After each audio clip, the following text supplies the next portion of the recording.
சென்னை உள்ளிட்ட 4 மாவட்டங்களில் மழை வெள்ள நிவாரணத்தை ரொக்கமாக வழங்கலாம் என்று சென்னை உயர்நீதிமன்றம் கூறியிருக்கிறது. மழை வெள்ள நிவாரணம் பெற இதுவரை 37 லட்சம் குடும்பத்தினர் அடையாளம் காணப்பட்டுள்ளனர் என்று தமிழ்நாடு அரசு தரப்பில் கூறப்பட்டிருக்கிறது. அதுகுறித்த அண்மை செய்தியை தற்போது பார்த்துக் கொண்டு வருகிறோம். இது பற்றிய விரிவான தகவல்களை தருவதற்காக செய்தியாளர் ராம்ஜி நம்முடைய இணைந்திருக்கிறார். வணக்கம் ராம்ஜி, கூடுதல் விவரங்களை சொல்லுங்க. மிக்சாம் புயல் காரணமாக ஏற்பட்ட வெள்ளத்தில் பாதிக்கப்பட்ட சென்னை உள்ளிட்ட 4 மாவட்டங்களைச் சேர்ந்த 37 லட்சம் குடும்பங்களுக்கு தலா 6000 ரூபாய் நிவாரண உதவி வழங்க அரசு அறிவிப்பு வெளியிட்டுள்ளது.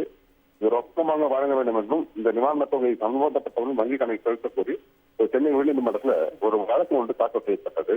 இந்த வழக்கானது தலைமை நீதிபதி சஞ்சய் கங்கா பூர்வாலா மற்றும் நீதிபதி பரத சக்கரவர்த்தி அமர்வில் விசாரணை கொண்டபோது தமிழ்நாடு அரசு சார்பாக பல்வேறு தரப்பு வாதங்கள் வைக்கப்பட்டது. அதுல ஏற்கனவே 37 லட்சம் குடும்பத்தினர் அடையாளம் காணப்பட்டுள்ளதாகவும் டோக்கன்கள் வழங்கப்பட்டு இருப்பதாகவும் ஞாயிற்றுக்கிழமையில் இருந்து நிவாரணத் தொகை வழங்கப்படும் என்று அரசு சார்பாக தெரிவிக்கப்பட்டது.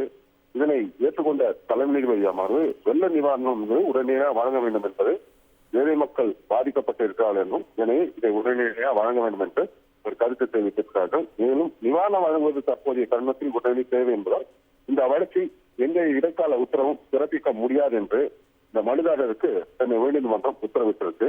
அதே போல நிவாரணம் வழங்குவது தாமதப்படுவதற்கு மக்கள் நலனுக்கு உணர்ந்தல் என்றும் இந்த நிவாரணத் தொகை வழங்க கோரி இந்த வழக்கில் எந்த இடைக்கால உத்தரவும் பிறப்பிக்க முடியாது என்று கூறி மனுதாரர்களுக்கு உயர்நீதிமன்றம் உத்தரவிட்டு இந்த வழக்கை முடிச்சு வச்சிருக்காங்க.